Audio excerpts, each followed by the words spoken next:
Alors, je termine, je dis quelques mots sur la prière communautaire avant de terminer ce chapitre, aller sur notre chapitre. Donc, se préparer pour prier. Nous avons parlé des bienfaits donc, de la prière communautaire. Mais j'aimerais juste vous dire quelque chose de très important. La prière pour l'autre va arracher tout ce qu'il y a de mauvais dans notre cœur pour l'autre. La prière pour l'autre va stopper les critiques. Souvent, les gens qui critiquent ne prient pas pour l'autre. Parce qu'on ne peut pas critiquer quelqu'un et prier en même temps. Ce n'est pas possible. Ce n'est pas compatible, comme on dit. Ça ne marche pas. Parce que quand je prie pour mon frère, je sème et j'ai établi un lien d'affection entre son cœur et le mien. Et si je prie avec lui, ce n'est pas demain, même aujourd'hui, que je vais le critiquer parce que je viens de prier pour lui.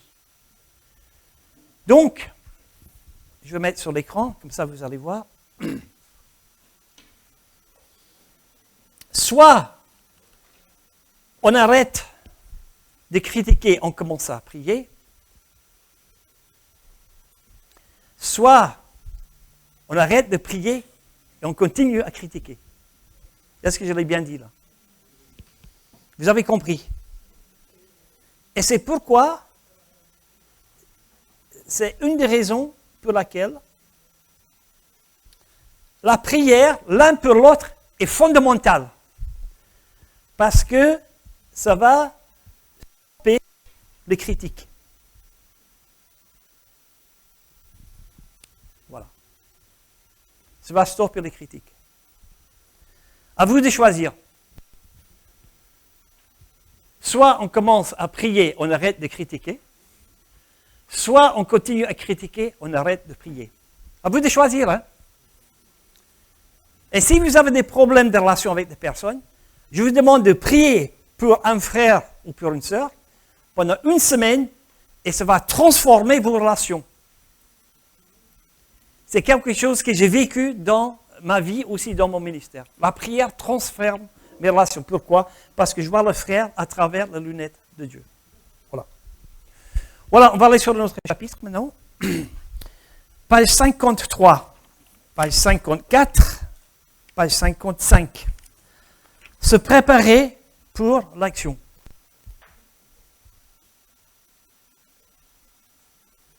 Alors, ce qui est très intéressant, c'est que dans le livre de Néhémie, on va voir, Néhémie ne va pas travailler tout seul, mais il va travailler avec Esdras. Et ce qui est curieux de savoir, si vous notez bien, lorsqu'on arrive dans le chapitre 8, lorsque le réveil va venir, on va le voir ça demain, ce que nous allons voir, c'est que Esdras, c'est lui qui va conduire le réveil. Le peuple demande Esdras. Et ce qui est intéressant de noter, c'est que Esdras, c'était quelqu'un de très différent de Néhémie. Esdras, c'était un notable, un scribe, un enseignant, un théologien. Et puis, il va construire et reconstruire le temple. Esdras, il va travailler avec Néhémie, qui est très différent. Ça, c'est intéressant. C'est une équipe communautaire, avec des gens qui sont différents, qui sont complémentaires. Donc, ce n'est pas la peine de, si vous voulez vous décourager, commencez à dire, pourquoi je ne suis pas comme celui-là? Arrêtons d'imiter les autres, soyons nous-mêmes, hein, avec notre personnalité, avec nos dons. Hein. On est tous différents. Donc, Néhémie, il va travailler avec quelqu'un qui est différent. Et Néhémie, c'est un homme d'action, de vision, qui est plein de courage, qui va s'appuyer sur les promesses de Dieu. Et c'est aussi et surtout un homme de prière. J'aimerais, juste avant d'aller plus loin, revenir peut-être à la page 50, parce que vous avez Esdras. Je me présente, il se présente, Esdras. Cette information, c'est un scribe qui a appliqué son cœur à étudier, à mettre en pratique la loi de l'Éternel et qui a enseigné au milieu d'Israël. C'est dans Esdras, prenez votre Bible. Alors, ce qui est intéressant, dans Esdras, chapitre 7,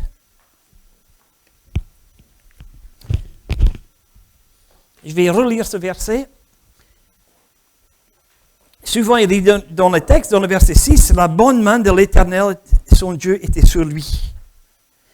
Et le roi accorda tout ce qu'il avait demandé. » Et dans le verset 9, fin de verset 9, « La bonne main de Dieu était sur lui. » Ça, c'est formidable, quand il y a la main de Dieu sur quelqu'un. On a envie d'être lui et d'être avec lui. De partager à cette bénédiction.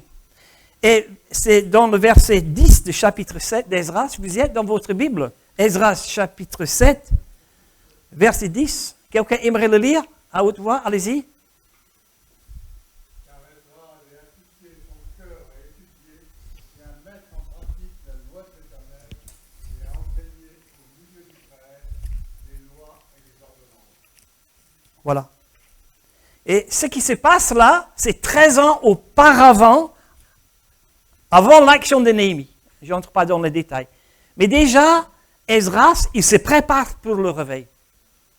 Et comment il fait? Donc, il y a plusieurs étapes. Premièrement, il avait appliqué son cœur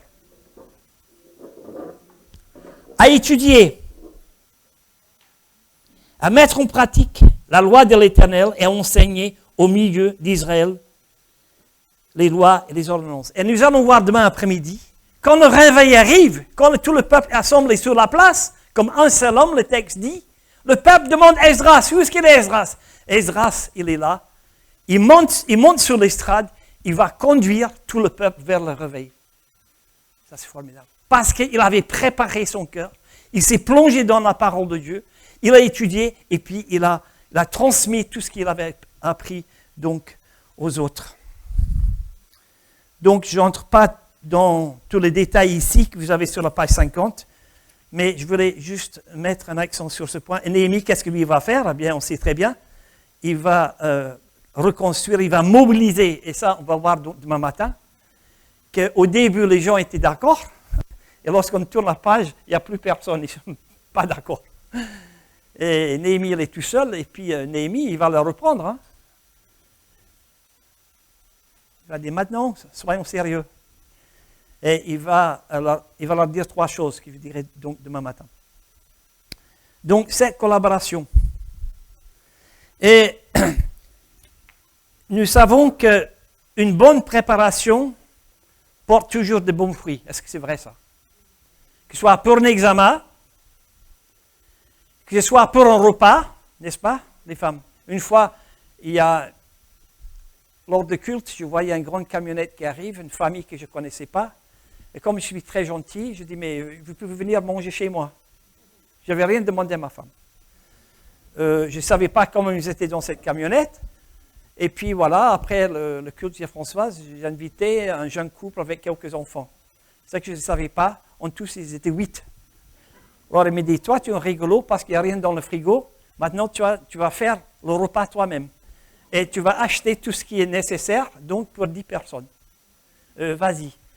Je n'étais pas très fier parce que pour savoir ce qu'on allait manger, elle me dit, un repas, ça se prépare. Et ça, j'ai compris maintenant. Hein. Je ne fais plus. Hein. Les gens qui viennent à l'improviste comme ça. Et vous le savez très bien aussi, que ce soit un voyage, ça se prépare. Hein. Et si on veut bâtir l'église, ça se prépare. Hein. Ça se prépare avec sérieux. Ça se prépare aussi devant Dieu. Rien de bien se fait sans une bonne préparation sérieuse. Et normalement, une bonne préparation porte de beaux fruits. Moi, j'essaie aussi pour mes prédications, pour mes séminaires. Si mon cœur n'est pas préparé, ça ne passera pas. Hein. Si je n'ai pas nettoyé mon cœur, si je n'ai pas demandé pardon, le message ne passera pas, ça ne portera pas de fruits. Mais lorsque j'ai demandé pardon, parfois à des frères et sœurs, lorsque je me suis humilié devant Dieu, eh bien, le courant, ça passe. Parce que là, il y a une bénédiction. Et ce que Dieu a besoin, c'est des hommes de Dieu qui sont saints, la sainteté. Parce que c'est la sainteté de Dieu qui qui va aussi avoir, qui va percuter les autres, qui va toucher les autres. L'Esprit de Dieu va nous utiliser puissamment. C'est vrai ça? Et c'est quelque chose de très important. Donc, Néhémie se prépare. C'est un homme de foi. Donc, page 55, on y est là. Il prépare dans les larmes, on va le voir aussi. Il est patient.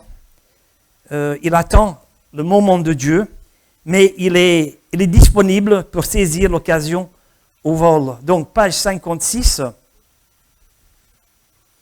Alors, j'aimerais vous faire remarquer, si vous regardez dans Néhémie chapitre 1, il y a ma Bible qui tombe en miettes parce que j'ai tellement utilisé cette page-là. Je dois la réparer.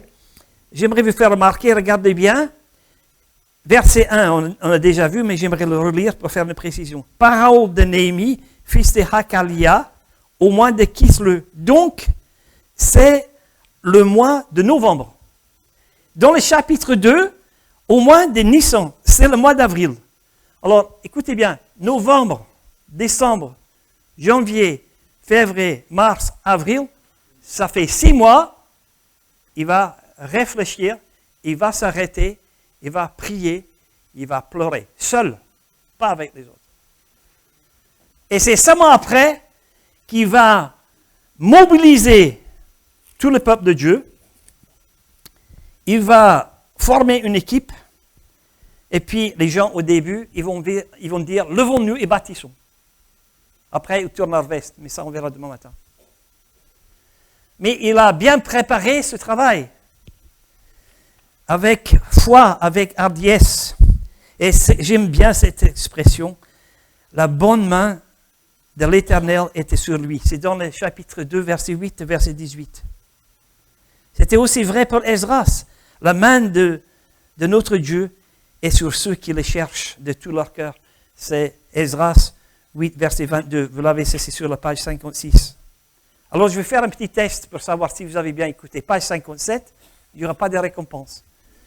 Alors, il y a ici, vous avez remarqué sur la page 57, comme dans tous les livres, des pages pédagogiques. Ça veut dire, j'arrête et je vous demande de réfléchir et de répondre à ma question. Et vous avez la question, ici. Bien avant l'histoire du livre de Néhémie, Esdras se prépare. Quels sont les 3 types de préparation d'Esdras révélés dans ce verset?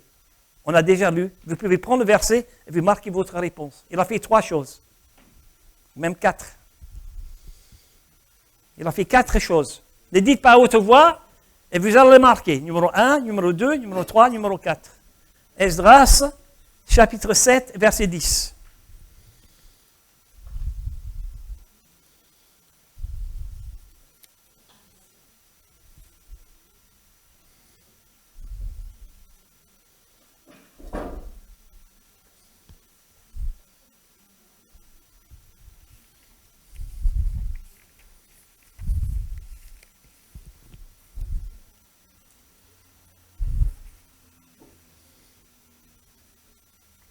Un, 2, 3, 4, dans l'ordre.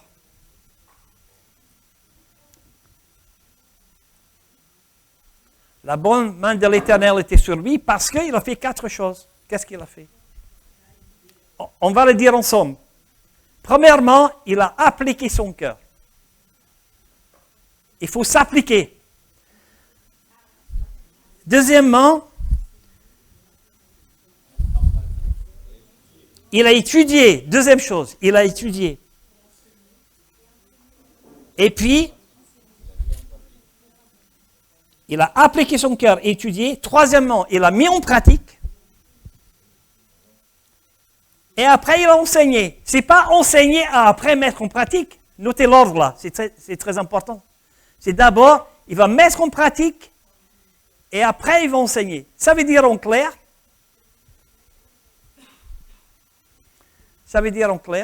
on ne peut pas enseigner ce qu'on n'a pas mis en pratique. Vous avez compris ça? Vous avez noté l'ordre, c'est très important ça. Et un bon enseignant, c'est quelqu'un qui a déjà appliqué à lui-même et mis en pratique avant d'enseigner les autres. Quand j'étais charpentier menuisier, je suis allé dans une école pendant 4 ans, une école spécialisée. Je fais des études.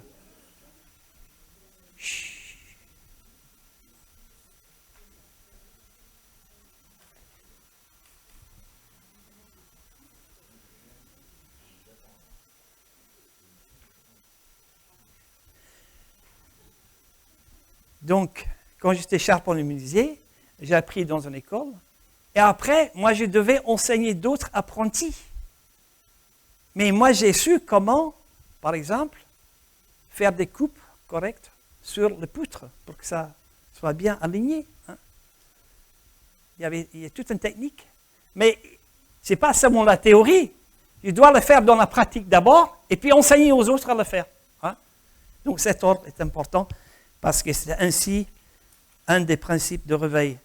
Donc voilà, on va aller à la page 58. La vision de Néhémie. Il voit les remparts de Jérusalem écroulés, les portes incendiées.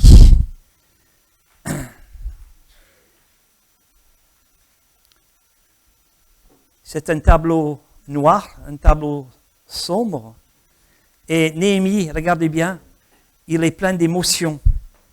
Néhémie est bouleversé par de nouvelles qu'il reçoit, ému jusqu'au plus profond de lui-même. Sa vision n'est pas restée quelque chose de cérébral, elle est gravée dans son cœur.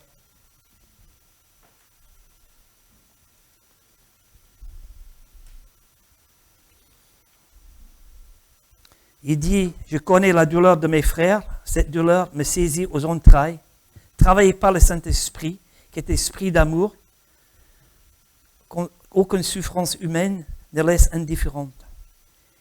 Il ne peut pas contenir ses larmes, il pleure. Il est touché par ce qui se passe. Et parfois, dans l'Église et dans les églises, on doit pleurer par ce qu'on voit. Hein. Parfois, c'est notre faute, parfois, c'est la faute des autres. Mais ça doit aussi nous pousser donc aux larmes. Et puis, Néhémie, il va prier cette belle prière. Alors, j'aimerais vous montrer les différentes étapes, page 60. Il y a 4 étapes. Qu'est-ce qu'il fait? Et je vais aller un peu plus vite. Premièrement, il va s'informer. On revient à Néhémie chapitre 1. Regardez bien dans votre Bible. Hanani, l'un de mes frères, et quelques hommes arrivent de Juda, c'est le chapitre 1, verset 2.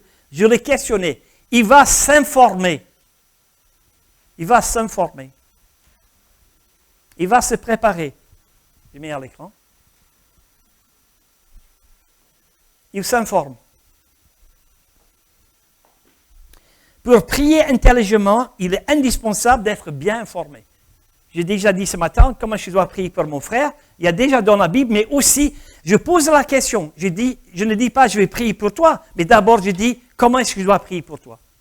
C'est une bonne question que je pouvais poser à un frère et ça avant de prier pour eux. Comment est-ce que je peux prier pour toi? Et le Saint-Esprit va l'inspirer. Il prie pour moi parce que je suis fatigué. Prie pour moi parce que j'ai un problème. Et donc, avec ce qu'on voit dans la parole et puis aussi ce que le frère nous dit, on peut prier avec puissance, avec précision pour lui. Donc, il est important donc, d'être informé. Donc, demandons à Dieu de nous aider à cultiver une curiosité spirituelle et cherchons des informations riches, intéressantes, précises pour nourrir nos prières. Comment est-ce qu'on doit prier pour votre Église? Il faut poser la question peut-être à votre pasteur, aux anciens. Maintenant, comment on doit prier?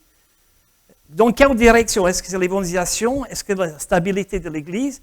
Est-ce que la croissance de l'Église? Quelle est la vision pour l'avenir? Il faut poser la question pour que tous ensemble, on peut prier dans la même direction. Voilà. Néhémie pose des questions précises.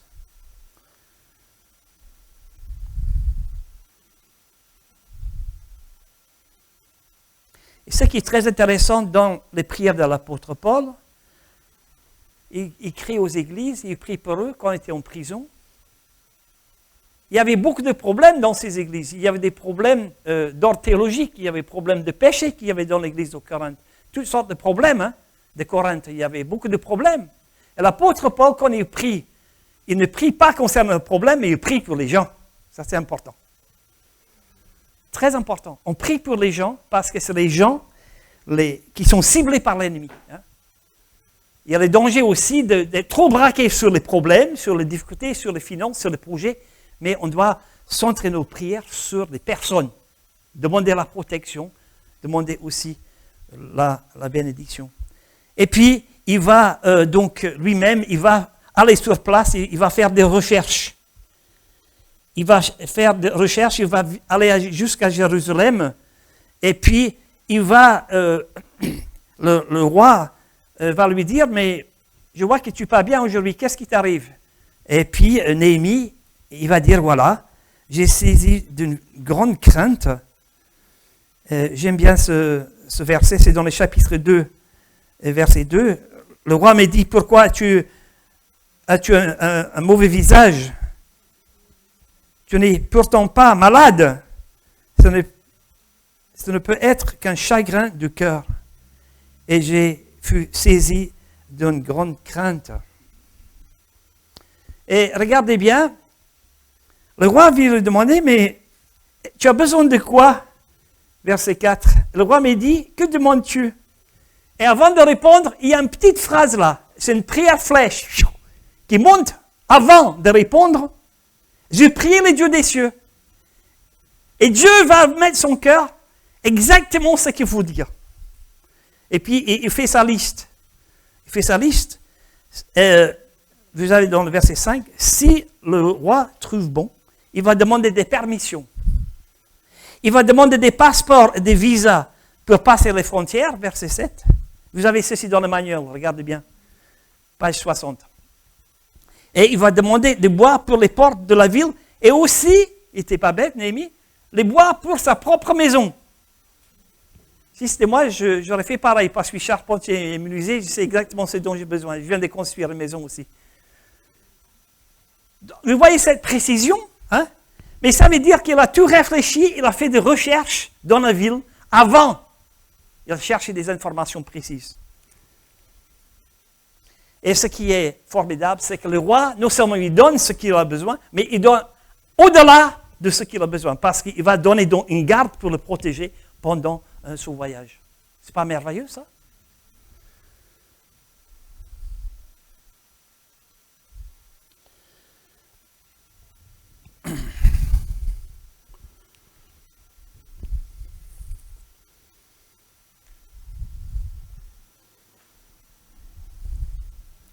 Alors, il y a une phrase très importante aussi, verset 12 du chapitre 2, « Après quoi je me lève pendant la nuit avec quelques hommes, sans avoir dit à personne ce que mon Dieu m'avait mis au cœur de faire pour Jérusalem. » Il reste discret, la discrétion.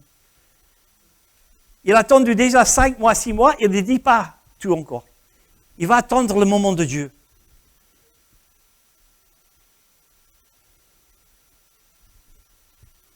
Et c'est seulement par la suite, il va dire son projet. Et nous voyons ce qu'il y avait dans son cœur, parce qu'il y a l'ennemi qui attaque, on va le voir aussi demain matin. Le verset 10 du chapitre 2, Sanballat, l'Héronite et Tobija, le serviteur l'Ammonite, l'ayant appris, eurent un grand déplaisir de ce qu'il venait un homme pour chercher le bien des enfants d'Israël. Voilà son but. Chercher le bien d'Israël, les enfants d'Israël.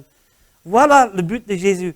C'est de construire son église, la pierre vivante. C'est ça l'important. Ce n'est pas le projet, ce n'est pas l'argent, mais c'est les gens. Et c'est vraiment ce qu'il y a sur le cœur donc d'Néhémie. Donc il s'informe, il se prépare, il se mobilise.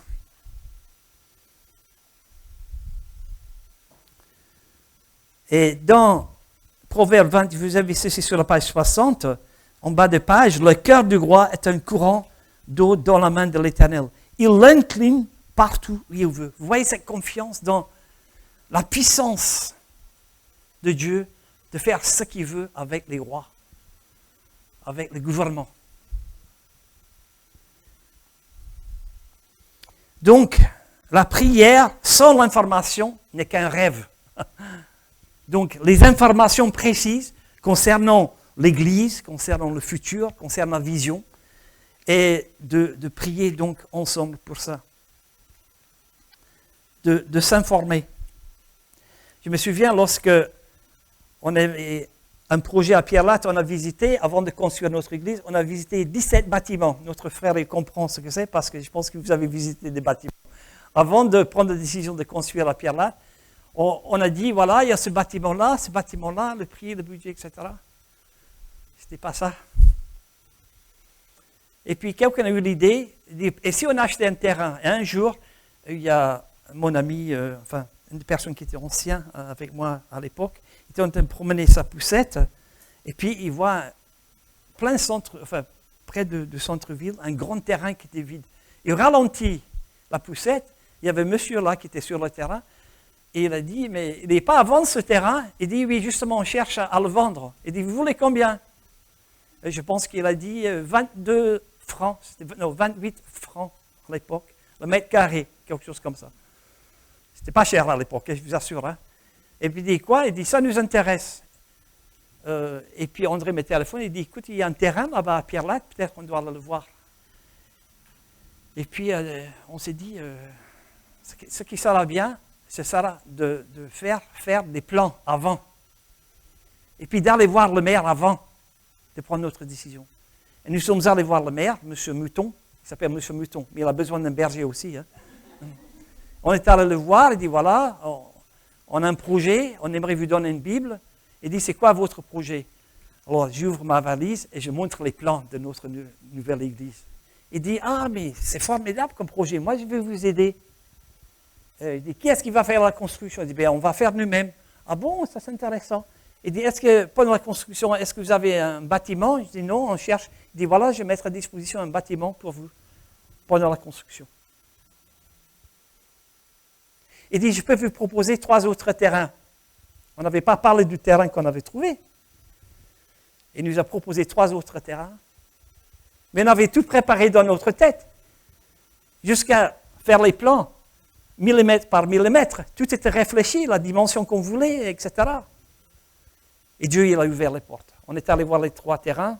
Ça n'allait pas parce que c'était trop près du chemin de fer. Et on a opté pour le terrain qu'on a trouvé. C'est pas merveilleux? Mais il y a toute une réflexion, une information qu'on a donnée à l'Église. On a demandé donc de prier. Et donc Dieu, il a ouvert la porte parce qu'on était bien informés. Alors, quels sont les besoins de votre ville? Combien de populations différentes dans votre ville? Combien de cultures différentes? Quelle approche est-ce que vous pouvez avoir pour toucher ces populations? Peut-être ensemble, en tant que 2 églises ensemble, avoir un projet pour toucher toute la ville. Mener une réflexion, informer les gens, se mobiliser. Il faut faire peut-être une exégèse de la ville. Peut-être ça a été déjà fait pour savoir comment toucher les jeunes, comment toucher les enfants, comment toucher les adultes. Mener une réflexion. Avoir un temps d'arrêt, comme a fait Néhémie. Et vous savez que les apôtres, vous avez sur la page 61, avant de se lever, ils vont s'arrêter. Jésus, il invite les apôtres à lever les yeux et de prier le maître de la moisson d'envoyer des ouvriers. Et les apôtres, ils vont attendre. Ils vont attendre à Jérusalem avant d'aller évangéliser.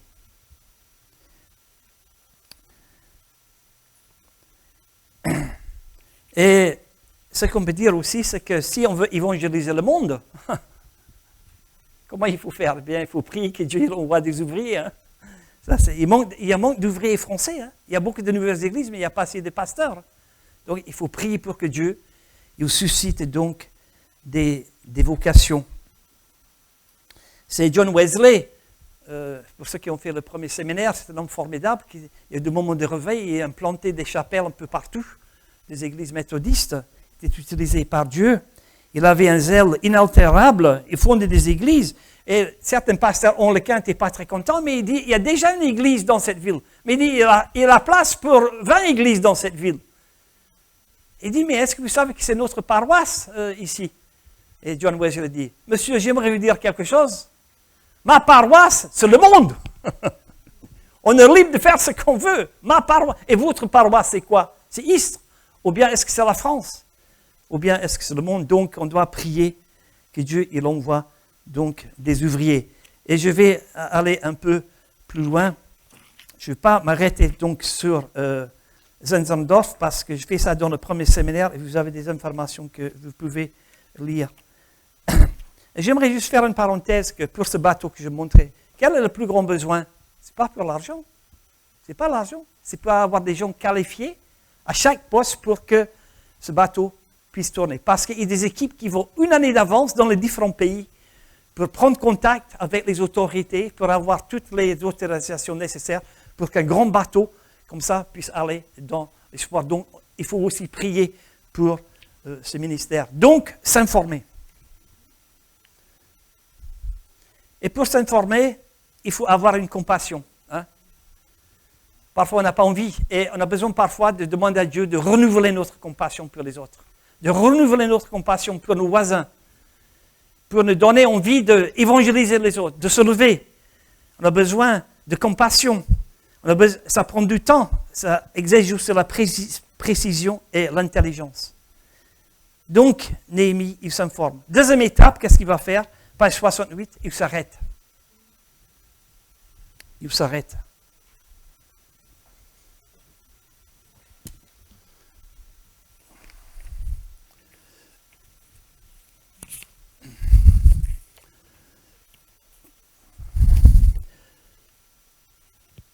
Néhémie, il s'assoit. Il prend une position de repos et de réflexion. Il n'est pas pressé d'agir. Il prend le temps de réfléchir sur les informations reçues, et cela de novembre jusqu'au mois d'avril. Néhémie s'arrête avant de mobiliser son équipe pour reconstruire les murailles. Donc, il s'arrête, il y a un moment aussi pour contempler, pour réfléchir, et puis après de communiquer aux autres sa vision. S'arrêter. Donc, on peut tourner donc, la page. Et nous aussi, on a besoin, Jésus aussi, avant d'aller à la croix, il s'est arrêté aussi. Il s'est arrêté pour prier.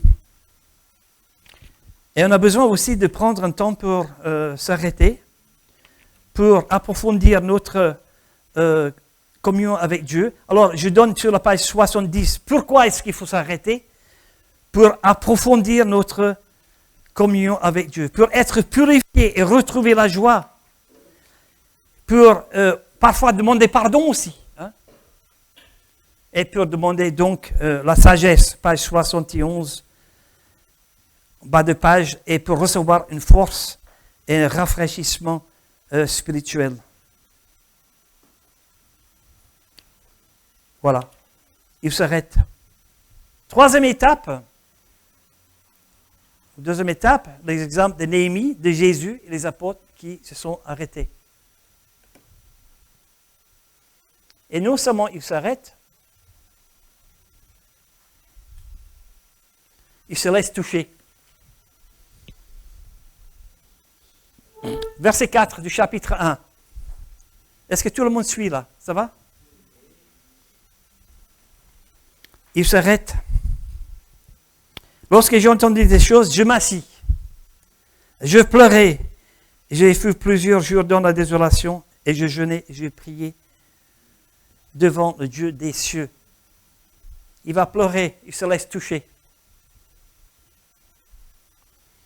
Il se laisse toucher par Dieu. L'émotion sans l'action fait du bruit, mais ne fait pas du bien.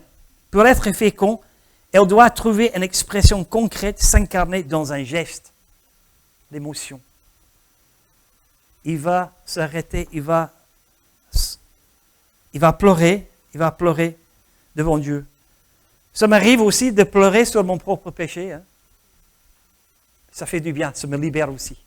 Il y a une puissance libératrice dans la confession. Et ça me fait du bien aussi de m'arrêter donc devant Dieu. La chose la plus laide au monde, c'est l'orthodoxie biblique, mais sans la compassion de Jésus. C'est Francis Schaeffer qui dit cela, c'est la page 75, en bas de page. La chose la plus laide au monde, c'est l'orthodoxie biblique, mais sans la compassion de Jésus. Et parfois, il me manque cette compassion pour les non-chrétiens. Et je dois aussi demander à Dieu qu'il me donne une compassion pour ma voisine de droite et aussi pour ma voisine de gauche, pour que je puisse aussi communiquer l'amour de Dieu.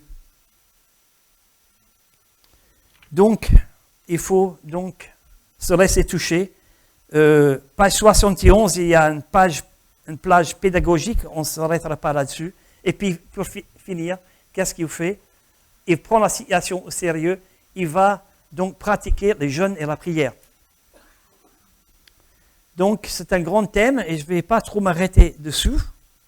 Alors, il y a juste 5 vérités fondamentales concernant le jeûne biblique. Regardez bien, page 78. En bas de page. Le jeûne biblique est souvent accompagné de la prière de repentance. Le jeûne biblique est souvent pratiqué pour soumettre sa volonté et sa vie à Dieu. Le jeûne peut être pratiqué comme un geste de solidarité. Le jeûne peut être pratiqué pour demander la sagesse et la direction de Dieu. Le jeûne biblique est toujours nourri de la lecture de la parole, car elle balaye le doute et l'incrédulité et tient le diable en échec. Elle nous garde du mysticisme, nous maintient au centre de la volonté de Dieu. Alors vous avez sur la page 79 les différentes raisons pour lesquelles les gens ils ont pratiqué le jeûne.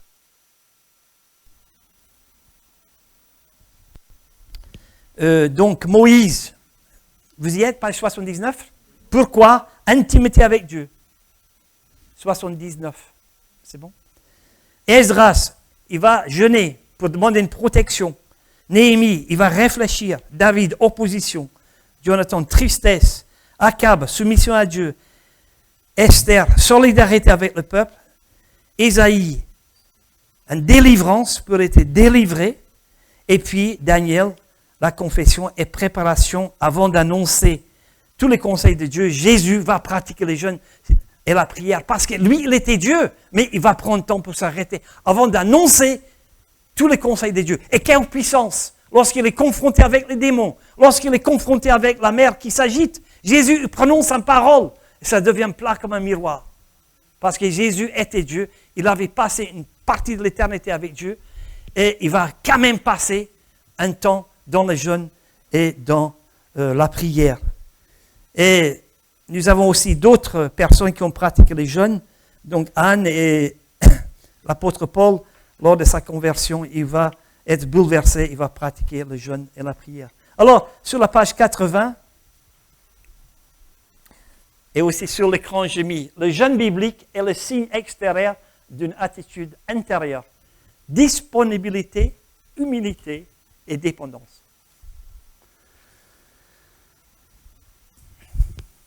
Alors, j'ai une belle citation ici. Le jeûne biblique n'est pas un but en soi, mais un climat de confiance, de disponibilité en attendant une intervention de Dieu. On s'arrête, on n'agit pas, on n'intervient pas, mais on s'arrête, on demande à Dieu d'intervenir à notre place et de changer la situation et de changer parfois aussi notre attitude.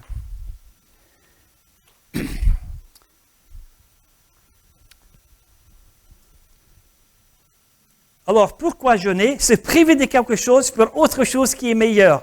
La présence et la parole de Dieu. On peut s'abstenir de la nourriture, mais on peut s'abstenir de la télé. On peut s'abstenir, par exemple, du sport. On peut s'abstenir d'autres choses et de remplacer avec la parole de Dieu. Vous comprenez? Ce n'est pas seulement la nourriture, mais c'est pour avoir un temps de qualité pour se nourrir de la parole de Dieu. Et pour moi, le jeûne biblique sans la nourriture spirituelle, ce n'est pas un jeûne biblique. Il faut toujours se nourrir de la parole pour être protégé, pour être nourri. C'est peut-être un jeûne esthétique. Très bien, pour vous, vous allez perdre du poids. Hein? Formidable. Il y a donc des jeûnes médicaux avant une opération. Il y a pratiquement dans toute religion, on pratique les jeûnes, hein, avec un circonflexe, bien sûr. Hein. Mais nous, on s'abstient de quelque chose pour autre chose qui est meilleure et pour se consacrer vraiment à la parole et être nourri par cette parole. Alors, est-ce qu'il y a quelqu'un qui a une question? Bien sûr, je vous renvoie vers mon livre sur le jeûne. Je ne vais pas passer trop de temps là-dessus, mais c'est aussi un sujet important. Il y a plus de 70 références dans la Bible. Et dans mon livre, je fais une étude sur le pourquoi et aussi sur la pratique du jeûne personnel et communautaire. Et toutes les raisons pour lesquelles. Alors j'aimerais juste dire, Il y a des personnes qui ne doivent pas pratiquer les jeûnes, jamais. Les femmes enceintes, les enfants qui ne sont pas à l'âge de comprendre, donc il ne faut jamais forcer les enfants. Et lorsqu'on a pratiqué, quand nos enfants étaient un peu plus grands, on a dit, est-ce que vous n'aimeriez pas, par exemple, consacrer une partie de notre nourriture pour des gens qui n'ont rien mangé, par exemple. Nous, on va manger du riz et on va garder un peu d'argent dans une boîte. De temps en temps, on va faire ça. Ils ont compris, les enfants, parce que c'était concret. Hein. Mais il ne faut jamais forcer les autres. On ne va pas dire tout le monde va jeûner, il ne faut jamais dire ça. Parce que nous sommes responsables. C'est aussi, on peut dire, c'est un geste médical qui peut avoir des répercussions. Par exemple, si vous conduisez un car ou même une voiture, vous pratiquez les jeûnes pendant 1-2 jours, vous pouvez même tomber dans les pommes. Et dans mon livre, il y a un chapitre écrit par un médecin concernant les dangers et les bienfaits de pratique du jeûne. Si vous voulez pratiquer un jeûne pour 1 jour, 2 jours, 3 jours, 4 jours. Il ne faut jamais pratiquer un jeûne long sans avoir l'avis de son médecin. D'accord? Voilà. Est-ce qu'il y a quelqu'un qui aimerait dire quelque chose, qui a une question? Est-ce que ça a été assez clair? Donc, je vous renvoie à mon livre à 5 € au lieu de 15. Vous avez vraiment une affaire là-bas. J'en ai pris 10. Hein? Est-ce que tu peux juste le montrer, s'il te plaît? Donc, il y a 2 livres avec le même titre, disponibles devant Dieu, à droite. Voilà. Regardez. Ça, c'est 5 € et l'autre, c'est 15 €. Merci pour la flash publicitaire. Très bien. Écoutez bien, il ne faut jamais pratiquer les jeûnes sans avoir reçu un bon enseignement sur ce sujet. C'est très dangereux, d'accord?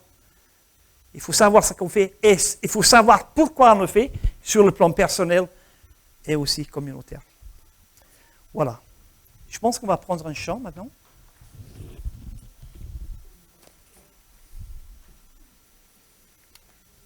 Ce n'est pas dans la liste, mais je vais te demander de chercher. C'est vers toi que je me tourne. On va se lever pour ce chant. Il n'y a pas de questions, alors. Je suis très content. Et ouais, je n'ai pas laissé assez de temps. Il n'y a pas de questions, ça va? C'est assez clair? Donc, vous avez... Oui, une question. Chut, voilà.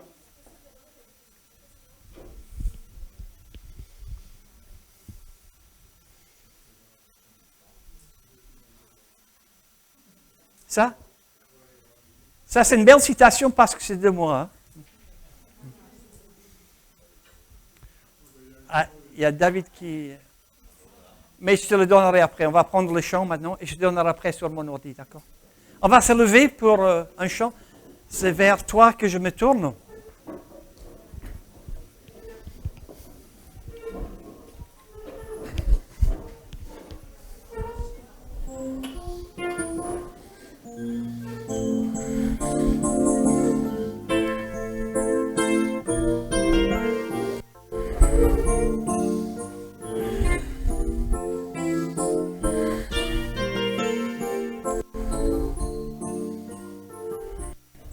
Vous connaissez?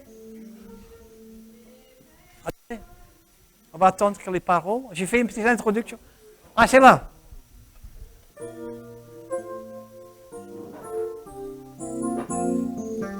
C'est...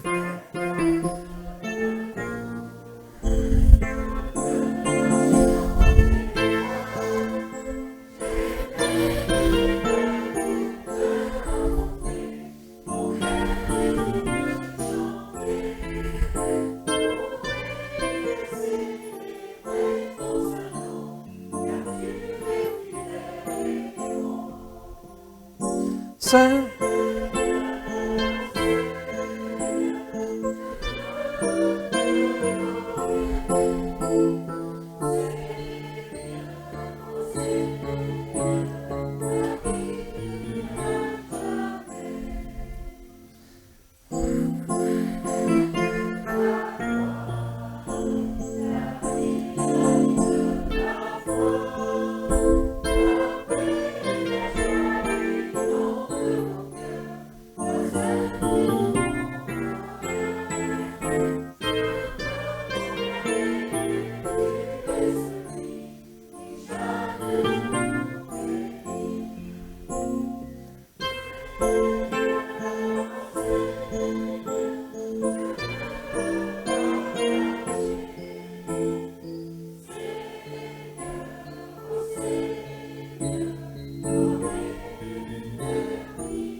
a pas d'autre souffle.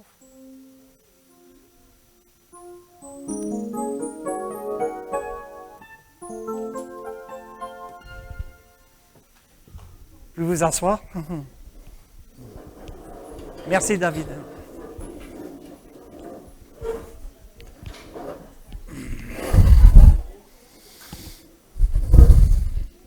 Voilà.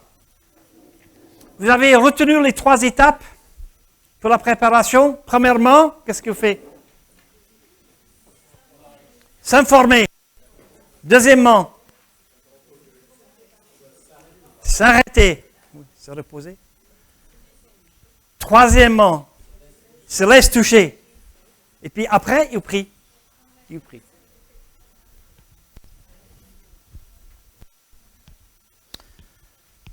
Donc, on va se lever, on va lire cette prière de Néhémie, page 85.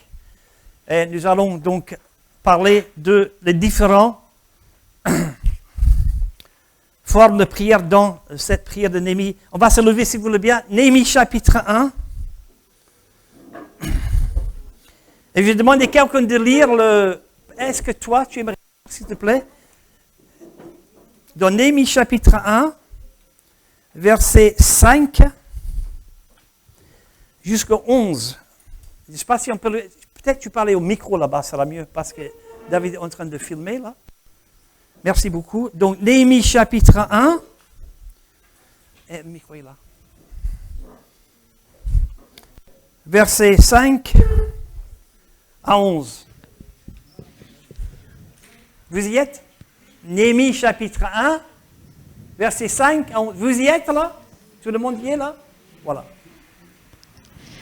Et je dis, ô Éternel, Dieu des cieux, Dieu grand et redoutable, toi qui gardes ton alliance et qui fais miséricorde à ceux qui t'aiment et qui observent tes commandements, que ton oreille soit attentive et que tes yeux soient ouverts.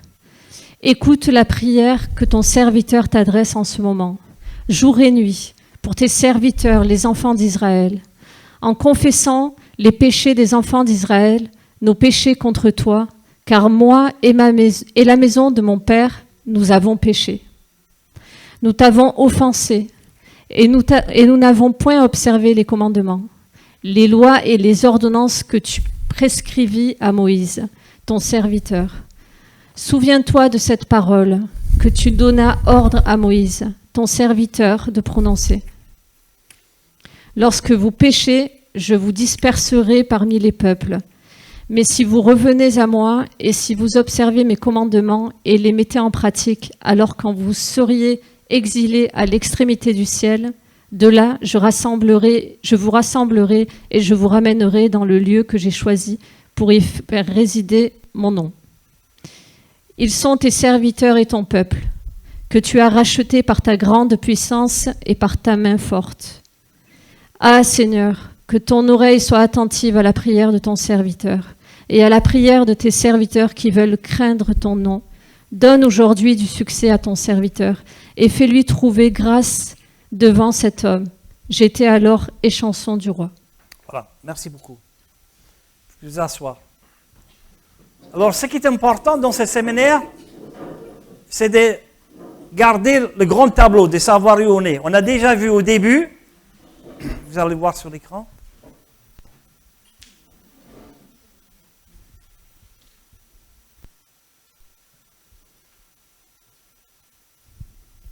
Ah, pourquoi ça ne vient pas là?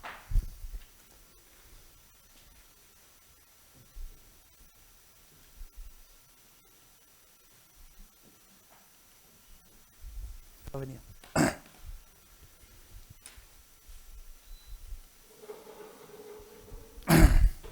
Page 88, vous avez ici la structure de cette prière.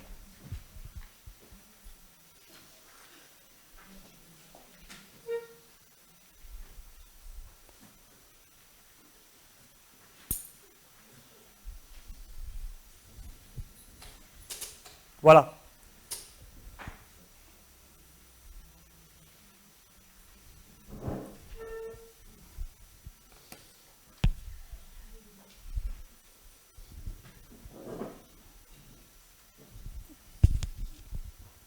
une raison. Je pense qu'il va y avoir besoin de David. Hein?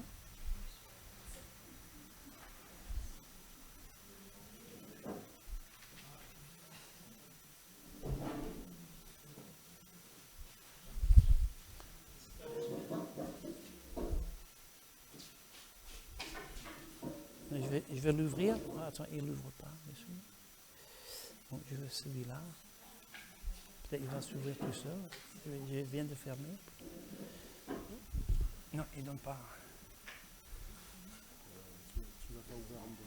Vas-y. Oui, peut-être. Attends, c'est toi qui... C'est pas ma faute. Voilà. Alors, vous avez ici donc les différentes structures de la prière de Néhémie, la structure de cette prière. Il y a adoration, la direction de sa prière, la confession, la profondeur de sa prière. Après, vous avez la substance de sa prière, c'est les promesses de Dieu, ce que Dieu a dit, et puis une requête pour le réveil personnel, intercession pour le peuple de Dieu, réveil du peuple, intercession donc pour les autorités.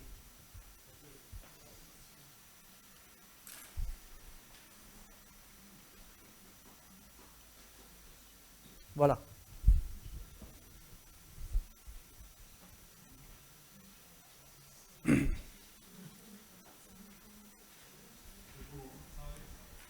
Voilà. Voilà, c'est merveilleux quand ça marche. Alors, ça c'est le big picture, comme disent les Anglais. Hein. Là, je vous rappelle le grand plan qu'on a déjà vu. Hein. On a vu au début, vous vous souvenez, le contexte, on a vu la préparation, les 3 étapes, hein. Et puis maintenant, on est en train de voir la structure et contenu de prière. Vous y êtes là, page 88? Merci David. Hein. Page 80, c'est page 88, vous y êtes là?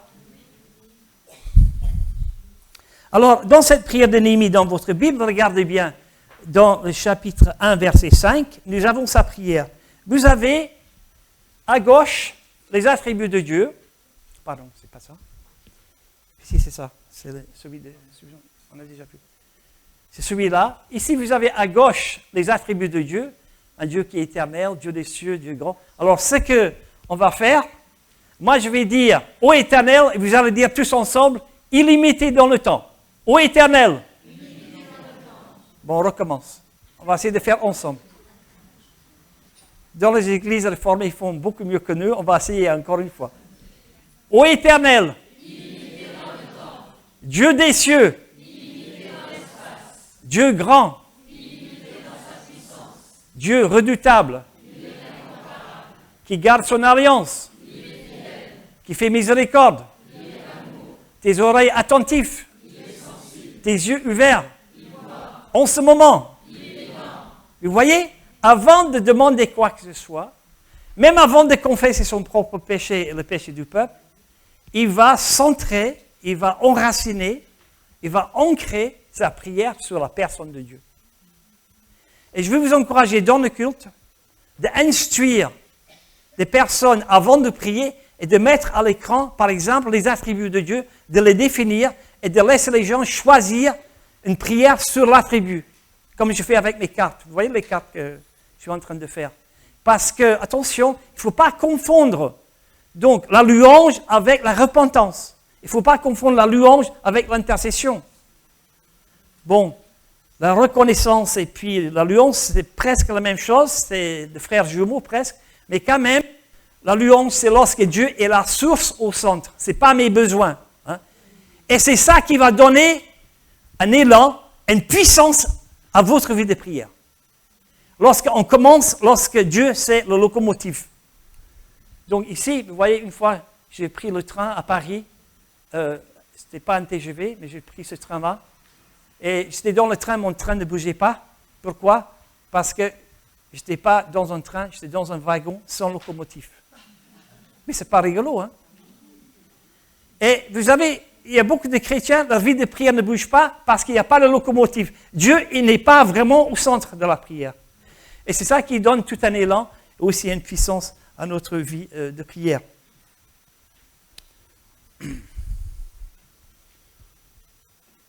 La vraie prière, c'est quand Dieu lui-même devient plus important que nos sujets et nos requêtes. Ce qui importe dans la prière, c'est que nous nous accrochions à Dieu plus qu'aux sujets et aux réponses à nos prières. Nous recevons le plus grand bien de la prière avant de recevoir la réponse à notre prière lorsque le Dieu est au centre. C'est bienfaisant, c'est Origène, un père de l'Église qui dit ça. Alors, qu'est-ce que l'adoration? L'adoration, c'est reconnaître que Dieu est grand et je suis petit. L'adoration, c'est ma réponse spontanée face aux attributs de Dieu. Et bien sûr, moi, je fais une liste des attributs de Dieu. Et ce qui est intéressant, cette liste n'est pas la mienne, mais c'est dans une autre prière de Néhémie, dans le chapitre 9. Dans cette prière de Néhémie, qui est assez longue d'ailleurs, vous avez tous ces attributs de Dieu. Donc, le Dieu qui est éternel, glorieux, haut, créateur, omniprésent, adorable, décideur, libérateur, Père, fidèle, généreux, juste, il voit, il entend, il est tout-puissant, il est omniscient. Vous voyez ça, c'est vraiment quelque chose de grand.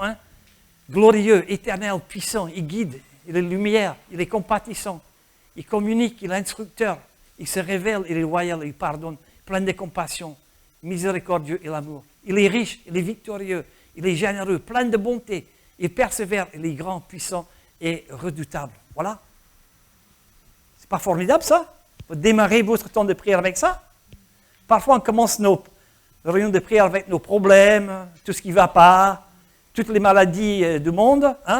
Mais il faut mettre Dieu vraiment au centre pour avoir un moteur. Et ceci, vous allez trouver dans le texte donc, de Néhémie. Et ça, c'est quelque chose que moi j'ai appris en étudiant les prières bibliques. C'est vraiment, il y a une place importante pour Dieu. Dieu, il est omniprésent. Et parfois, dans nos prières, nous avons mis Dieu de côté. On traite Dieu comme si c'était un garçon de café. Monsieur, s'il vous plaît, un café, un petit café, un expresso. Monsieur, s'il vous plaît, un sucre. Monsieur, s'il vous plaît, une cuillère. Vous voyez? Pardon? Avec 2 croissants, monsieur. Donc, on traite Dieu un peu qui est à notre service pour demander n'importe quoi.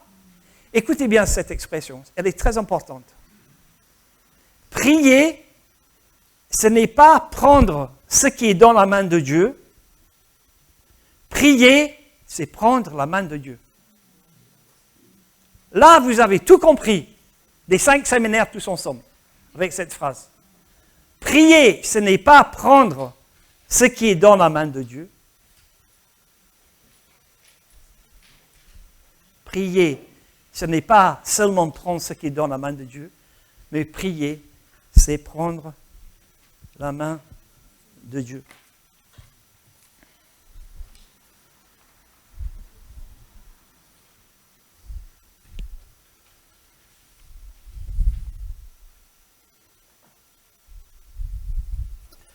Voilà. Et vous avez vu mon petit train? C'est qu'il y avait toutes les autres formes de prière derrière, la confession, la parole, la requête, l'intercession, le réveil. Mais d'abord, c'est le locomotive. Et tout le reste, ça vient après. L'adoration, c'est le locomotive de la prière, car Dieu en est le centre, et la source, et le sujet, et la puissance. Je ne commence pas mon temps de prière avec tous mes petits bobos, mes besoins, et je n'ai besoin des projets. Moi, je cherche, et c'est aussi un sujet de prière que j'aimerais mettre sur votre cœur, je cherche des formateurs, des personnes qui aimeraient enseigner mes séminaires. Dans les différentes unions d'église, il y a 34 unions d'église différentes. Il y a des baptistes, il y a des pentecôtistes, il y a des darbistes et tous les autristes. Vous connaissez, il y en a 34, j'ai compté.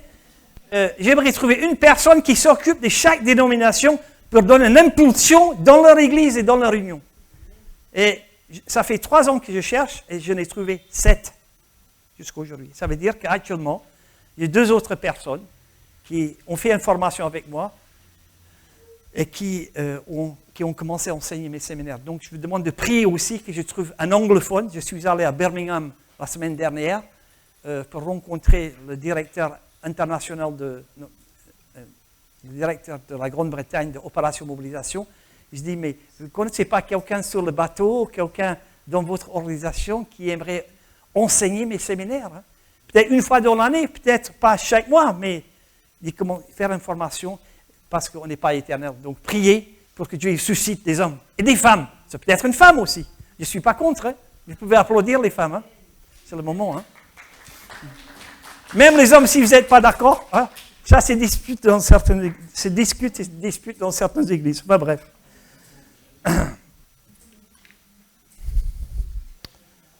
Voilà. Donc, là, il y a aussi, je fais une petite étude là sur les différents noms de Dieu dans l'Ancien Testament. Je ne vais pas trop m'arrêter dessus sur la page 89 et 90. Et j'aimerais donc avoir un petit moment de louange ensemble. Et je donne des idées là sur la page 94 pour le culte. Pour le moment de louange, de mettre à l'écran, par exemple, un attribut avec une définition, choisir des chants en rapport avec cet attribut, et puis des textes bibliques qui vont éclairer cet attribut et inviter les gens par la suite d'avoir un temps de prière spontané. Hein? Voilà. Je voulais vous montrer la couverture de mon nouveau livre. Est-ce que ça vous plaît, ça? Donc, c'est le petit livre qui va sortir. Pardon? Alors, il y a eu tout un débat sur cette couverture. Vous savez quoi? Parce que des personnes disent, il ne faut pas que mettre des femmes. Et j'ai dû changer la couverture. Et j'ai mis que les mains. Il n'y a pas la femme. Je suis déçu pour les hommes. Mais moi, j'aimais bien. Enfin bref, c'était tout un débat. Mais parce que souvent, et vous avez remarqué dans les églises, qu'il y a toujours plus de femmes à la réunion de prière que les hommes. Je ne sais pas si c'est le cas chez vous. Et chez vous aussi, toujours plus de femmes. Parce qu'il y a ce côté de la proximité de Dieu aussi. Je pense que et c'est la raison pour laquelle je fais ce travail sur ce livre. Et le titre, je vous donne le titre exact maintenant, si vous le cherchez. Et il est en souscription, au lieu de 12 €, il est 8 €. Vous pouvez, jusqu'à demain. Donc, vous pouvez aller ce soir, et vous pouvez aller sur Internet, sur exel6.com, et vous allez trouver ce livre qui est en souscription à 8 €. Ou bien, vous pouvez m'écrire, ça sera 12 €, etc. Alors, le titre exact, je vais le donner, c'est « Connaître Dieu pour mieux prier ». Ça, c'est le titre. « Connaître Dieu pour mieux prier ». Voilà. Flash publicitaire, je ne sais pas si c'est permis ou pas, mais je fais ce que je veux ici. Mais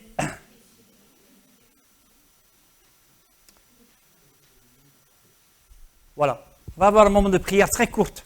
Hein.